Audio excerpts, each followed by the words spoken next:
जीत ले हम सारी दुनिया। बीच हमें आज बोने दो, रोज उसे थोड़ा बढ़ने दो।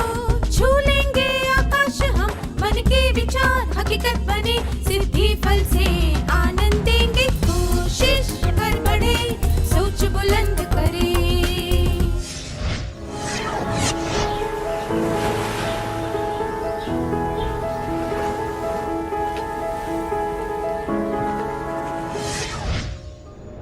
नमस्ते छात्रों, आप सबको देखकर खुशी हुई।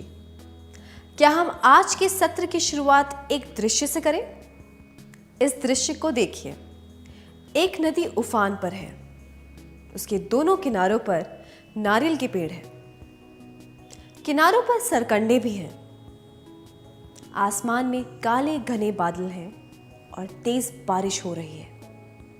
नदी में पानी का स्तर बढ़ता जा रहा है। उखड़े हुए पेड़ और लकड़ी के टुकड़े पानी के साथ बह रहे हैं। नदी के किनारे लगे सरकंडे भी अब दिखाई नहीं दे रहे हैं। धीरे धीरे किनारों की मिट्टी हट रही है और नारियल के पेड़ भी गिर रहे हैं। नदी के पानी का स्तर कम होने पर यह दिखाई दिया कि सरकंडे अब भी वैसे के वैसे हैं। बाढ़ की वजह से जब इतने मजबूत और बड़े पेड़ गिर गए तो सरकंडे कैसे बच गए? लचीले होने की वजह से, कठोर और सख्त होने की वजह से, या खुद को स्थानांतरित करने की वजह से? पहला, लचीले होने की वजह से। दूसरा, कठोर और सख्त होने की वजह से। तीसरा, खुद को स्थानांतरित करने की वजह से।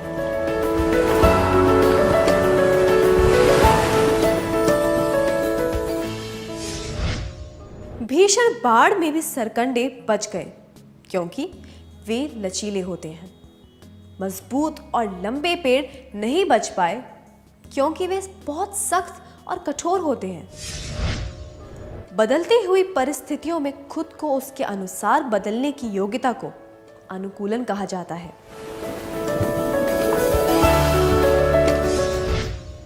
बदली हुई परिस्थिति में सरकंडे ने खुद को अनुकूलित करने के लिए क्या किया? जब पानी का बहाव तेज हो गया तब सरकंडे पानी की दिशा में झुककर मुड़ गए और अपनी जगह पर डटे रहे। तो हम कह सकते हैं कि अनुकूलन में ये बातें शामिल हैं। पहला, लचीलापन। दूसरा, मुश्किलों का सामना करने के लिए तैयार रहना। तीसरा, बदलाव के प्रति सकारात्मक दृष्टिकोण होना।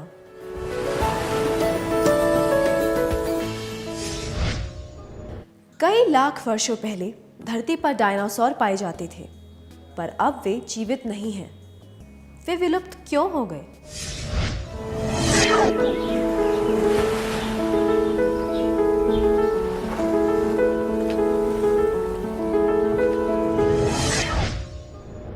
जवाब देने के लिए धन्यवाद। क्या हम कुछ जवाब देखें?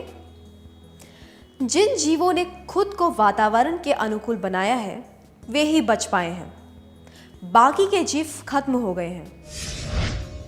चार्ल्स डार्विन ने भी यही बात समझाई थी कि जो जीव जंतु बदलते हुए वातावरण के अनुसार खुद को अनुकूल बनाते हैं वे ही जीवित रह पाते हैं और बाकी के जीव विलुप्त हो जाते हैं। आइए अब फिर से सरकंडे की बात करते हैं। उसने परेशानी उठाई और बदलती हुई परिस्थिति के अनुसार खुद को अनुकूल बनाया, इसीलिए वह बच गया। जिन्होंने खुद को नहीं बदला वे नष्ट हो गए। जीवित रहने के लिए और विकसित होने के लिए विश्लेषण करना, स्वीकारना और अनुकूलन करना जरूरी होता है। बदलाव कब आते हैं? हमारे जीवन में रोज बदलाव आते हैं। हमारे स्कूल, घर, गली, शहर इत्यादि में रोज बदलाव होते हैं। किसी न किसी रूप में हमें निरंतर बदलाव के संकेत मिलते रहते हैं। पर हम इन संकेतों पर ध्यान नहीं देते। हम में से जो संवेदनशील होते हैं वे इन संकेतों को पहचान कर तुरंत उसके अनुसार बदल जाते हैं और जीवन की चुनौतियों का सामना कर लेते हैं। जो इन संकेतों पर ध्यान नहीं देते उन्हें खुद को अनुकूल बनाने से पहले बहुत संघर्ष करना पड़ता है। इस संघर्ष में वे 5 अलग चरणों से गुजरते हैं। आइए कुछ परिस्थितियों के द्वारा इनके बारे में जानते हैं। पर उसके पहले एक प्रश्न है, आपके जीवन में जो बदलाव आए हैं क्या आप उनके बारे में याद करके बता सकते हैं? जैसे कि माध्यमिक शाला से उच्च शाला में जाना, कंचों की जगह क्रिकेट खेलना इत्यादि। आपने उन बदलावों को कैसे स्वीकार किया? क्या आप इसके बारे में सबको बताना चाहेंगे?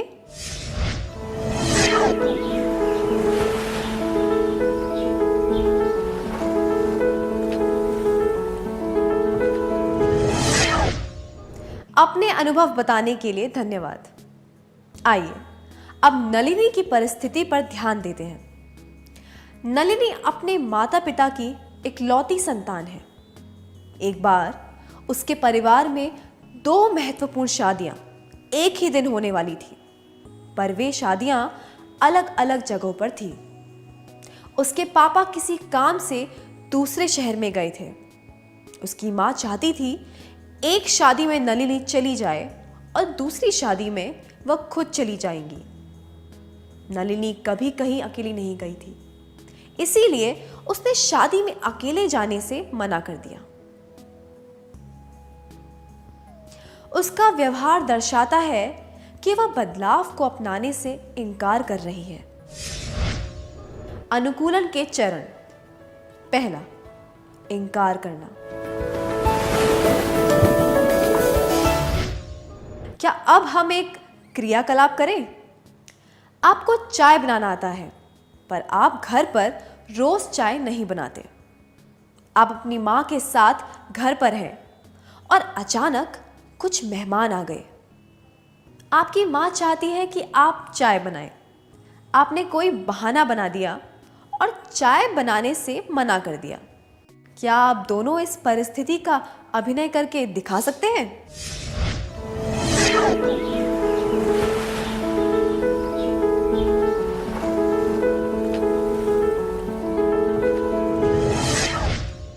धन्यवाद, आपने बहुत अच्छी तरह अभिनय किया। अब एक और परिस्थिति। स्कूल के साहित्य समारोह में आमतौर पर कुमार सभी अतिथियों का स्वागत करता था और महेश अंत में उनका आभार प्रकट करता था। उनकी कक्षा में एक लड़की जमुना आई।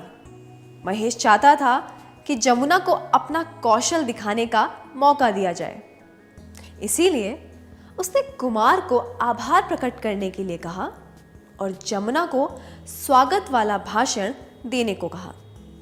कुमार ने तुरंत पूछा, मुझे अंत में बोलने का मौका क्यों दिया जा रहा है? कुमार ने ऐसा क्यों कहा? क्योंकि नए लोगों को आखिर में मौका दिया जाता है। क्योंकि मुख्य अतिथि के भाषण के बाद लोग चले जाते हैं और आभार के शब्द सुनने के लिए कोई नहीं रुकता, या फिर वह अपनी जगह किसी और को नहीं देना चाहता था। पहला, नए लोगों को आखिर में मौका दिया जाता है।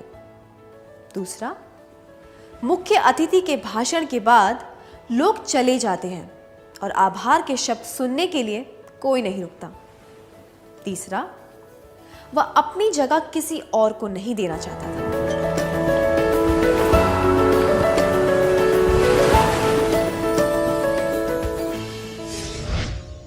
कुमार को महेश का निर्णय पसंद नहीं आया क्योंकि वह अपनी जगह किसी को नहीं देना चाहता था। कुमार अच्छा वक्ता है, इसलिए उसे यह मालूम होना चाहिए कि वह श्रोताओं का ध्यान भी खींच सकता है।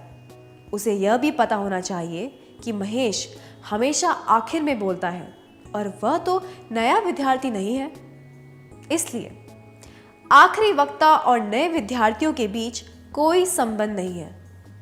एकमात्र कारण यही है कि कुमार अपनी जगह किसी को नहीं देना चाहता था। किसी भी बदलाव की स्थिति में पहली प्रतिक्रिया यही होती है। अनुकूलन का पहला चरण यही है। सभी को अपनी जगह प्यारी होती है, इसलिए अपना बचाव करने के लिए वे अपनी पूरी ताकत लगा देते हैं। कोई भी बदलाव उन्हें खतरे की तरह नजर आता है, इसलिए वे उसे स्वीकार नहीं कर पाते। क्या अब हम एक क्रियाकलाप करें? जब आपको कक्षा के सामने पहली बार बोलने का मौका दिया गया था, तब आपको कैसा लगा था? आपने क्या कहा था? क्या आप इस अनुभव के बारे में सबको बताना चाहेंगे?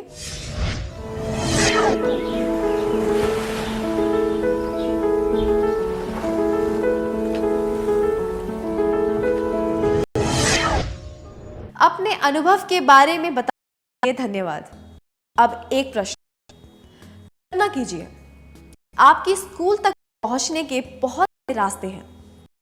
क्या आप एक ही रास्ते से स्कूल जाते हैं या फिर आप कभी अलग रास्ते से भी जाते हैं? आप रोज एक ही रास्ते से जाते हैं, है ना? ऐसा क्यों? आपको उसी रास्ते से जाने की आदत पड़ गई है ना? रास्ता आपके लिए जाना पहचाना है, उसमें कोई डर या झिझक नहीं है, इसलिए आपको उस रास्ते से जाने में सहूलियत होती है। अगर कोई आपसे वह रास्ता बदलने को कहे तो आपको संकोच होगा। अगर आपके साथ जबरदस्ती है तो आप इनकार कर देंगे। चलिए फिर से नलिनी की बात करते हैं। जब नलिनी ने शादी में जाने से मना कर दिया, तब उसकी मां ने कहा, मैं उस शादी में चली जाऊंगी जो दूसरे गांव में है। तुम इसी शहर वाली शादी में चली जाओ। अगर तुम एक शादी में अकेली नहीं जा सकती, तो तुम स्वतंत्र रूप से अपने काम करना कब सीखोगी? नलिनी को अब भी संकोच हो रहा था। मां ने कहा, तुम्हारे पास कोई विकल्प नहीं है, तुम्हें इस शादी में जाना ही होगा। नलिनी ने गुस्से में चिल्लाकर कहा, मां, आप मुझ पर इस तरह दबाव क्यों डाल रहे हो? नलिनी की प्रतिक्रिया से पता चलता है कि किस तरह लोग बदलाव से बचना चाहते हैं। बदलाव को अपनाने और उसके अनुकूल बनने का यह दूसरा चरण है। अनुकूलन के चरण: पहला, इनकार करना। दूसरा, गुस्सा। आइए अब एक क्रियाकलाप करते हैं। क्या आप दोनों स्वेच्छा से इस परिस्थिति का अभिनय करके दिखा सकते हैं?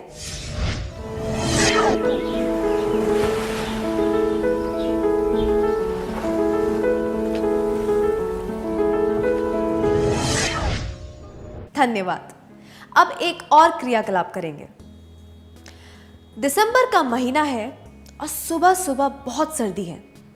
आप अपने परिवार के साथ बाहर घूमने जाने वाले हैं और आपको जल्दी से तैयार होना है। आपकी मनपसंद शर्ट के बटन टूट गए हैं और किसी के पास बटन लगाने का समय नहीं है। मां ने आपको आपके बड़े भाई की शर्ट दे दी है, जो थोड़ी ढीली है और वह रंग भी आपको पसंद नहीं है। आपके पास और कोई शर्ट नहीं है जिसकी बाहें लंबी हों। अब आप क्या करेंगे? क्या आप दोनों इस परिस्थिति का अभिनय करके दिखा सकते हैं?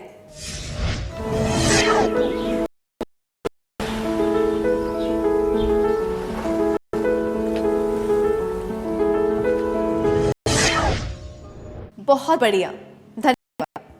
अब एक परिस्थिति की शुरुआत से ही कविता अपनी क्लास की मॉनिटर के चुनाव में उसे बाकी के 3 उम्मीदवारों के मुकाबले सबसे ज्यादा वोट मिले थे।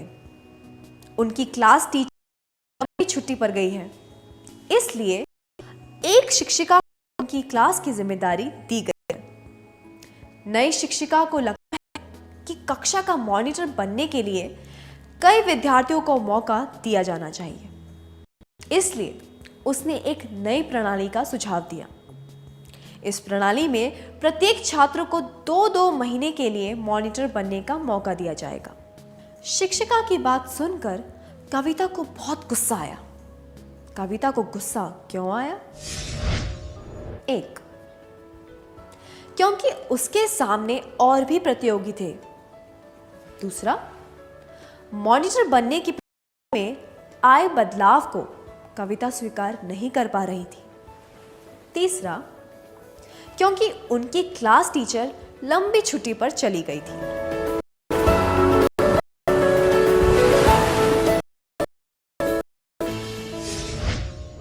किसी भी चुनाव में प्रतियोगी तो होंगे ही, टीचर को भी लंबी छुट्टी पर जाना पड़ सकता है। उसके गुस्से का वास्तविक कारण यह नहीं है। कविता को बदलाव पसंद नहीं आया। उसे पता था कि वह टीचर के सुझाव पर सवाल नहीं उठा सकती। उसे यह भी पता था कि वह इस परिस्थिति से बच नहीं सकती। उसके पास अपनी भावनाएं दिखाने का केवल एक ही तरीका था, गुस्सा करना, क्योंकि वह उस परिस्थिति को टाल नहीं सकती थी। कविता का गुस्सा यह दर्शाता है कि लोग बदलाव से दूर भागना चाहते हैं। क्या अब हम एक क्रियाकलाप करें? सुरेश को बैंगन बिल्कुल भी पसंद नहीं है। इस वजह से उसकी मां आमतौर पर बैंगन नहीं बनाती है। एक दिन किसी कारणवश उन्हें बैंगन ही बनाने पड़े। सुरेश झुंझलाकर चिल्लाने लगा कि आज वह खाना नहीं खाएगा। क्या आपने कभी इस तरह झुंझलाकर गुस्सा किया है? क्या आप इस बारे में अपने करीबी मित्र को बता सकते हैं?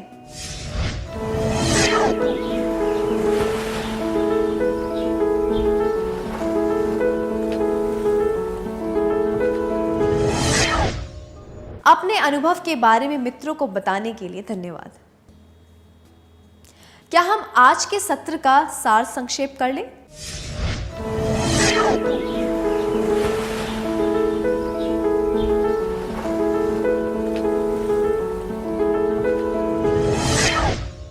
बदलती हुई परिस्थितियों में खुद को उसके अनुसार बदलने की योग्यता को अनुकूलन कहा जाता है।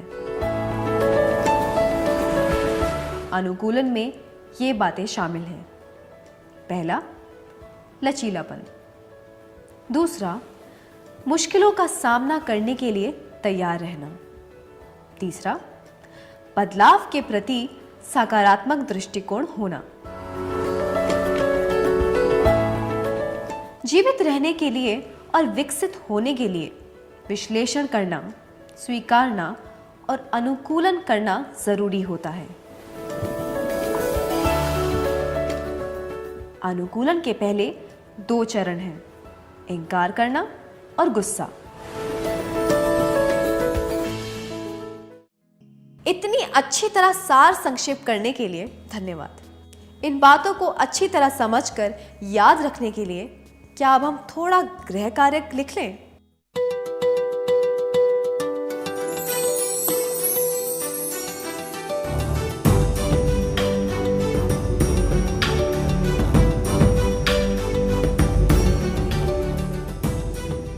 प्रश्न 1, आपके भाई को स्कूल के एक समारोह में भाषण देना है। वह चाहता है कि भाषण तैयार करने में आप उसकी मदद करें। आपको भाषण लिखने या बोलने का कोई अनुभव नहीं है। आप क्या करेंगे? जवाब। पहला, मैं उससे कहूंगी कि मुझे अनुभव नहीं है, पर मैं पूरी कोशिश करूंगी। दूसरा, मैं उससे कहूंगी मैंने ये कभी नहीं किया है, मुझे नहीं लगता कि मैं ये कर सकता या सकती हूं। तीसरा, मैं कहूंगी भाषण देना कोई बड़ी बात नहीं है, इसलिए तुम भाग ही मत लो।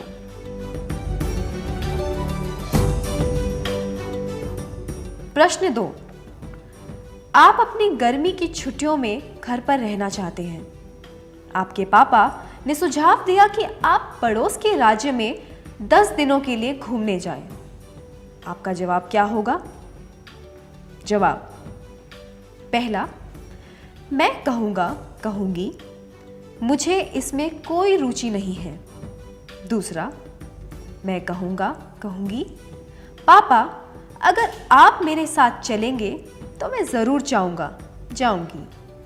तीसरा, मैं कहूँगा कहूँगी मैंने सोचा था कि मैं घर पर ही रहूँगा रहूँगी, पर अब मुझे मौका मिल रहा है तो मुझे जाकर देखना चाहिए।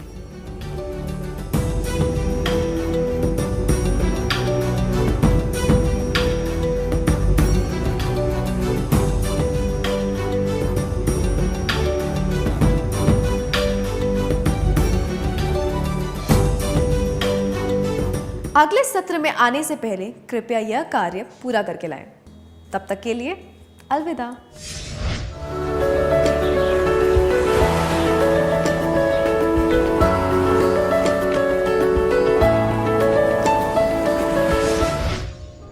नमस्ते विद्यार्थियों, आपका स्वागत है। मुझे यकीन है कि आपने गृह कार्य पूरा कर लिया होगा। क्या हम जवाबों के बारे में चर्चा करें?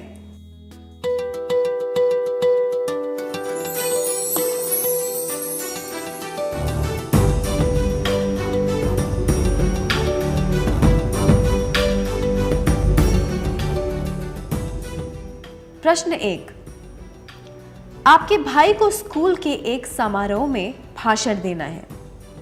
वह चाहता है कि भाषण तैयार करने में आप उसकी मदद करें। आपको भाषण लिखने या बोलने का कोई अनुभव नहीं है। आप क्या करेंगे? प्रश्न 1 के लिए यह जवाब, मैं उससे कहूँगा कहूँगी मैंने ये कभी नहीं किया है। मुझे नहीं लगता कि मैं यह कर सकती हूँ। अनुचित है। यह दर्शाता है कि आप बदलाव को स्वीकार नहीं करना चाहते। यह जवाब, मैं कहूँगा कहूँगी भाषण देना कोई बड़ी बात नहीं है, इसलिए तुम भाग ही मत लो। अनुचित है। यह दर्शाता है कि आप न केवल बदलाव से बच रहे हैं बल्कि दूसरों को भी हतोत्साहित कर रहे हैं। यह जवाब, मैं उससे कहूँगा कहूँगी कि मुझे अनुभव नहीं है पर मैं पूरी कोशिश करूँगी उचित है, क्योंकि आप बदलाव को स्वीकार कर रहे हैं और कुछ नया सीखने का पूरा प्रयास कर रहे हैं। आपका जवाब क्या है?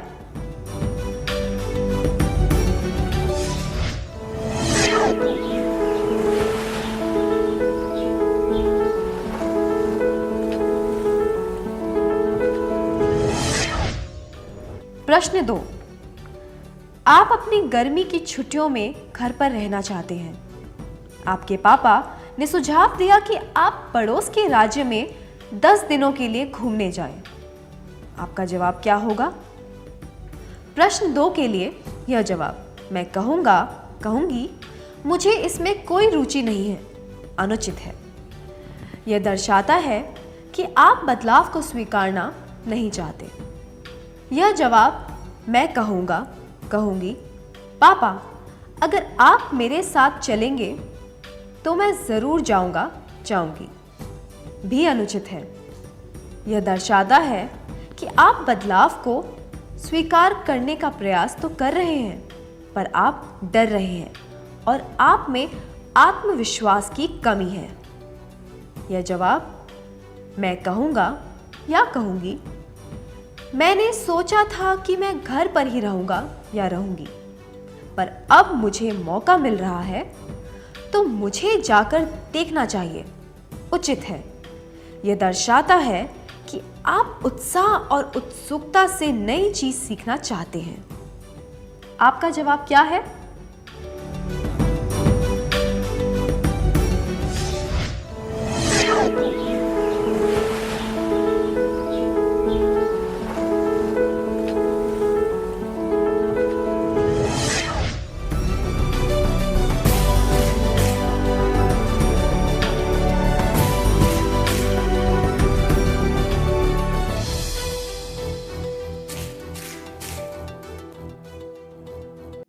जिन्होंने सही उत्तर चुने थे उन्हें बधाई।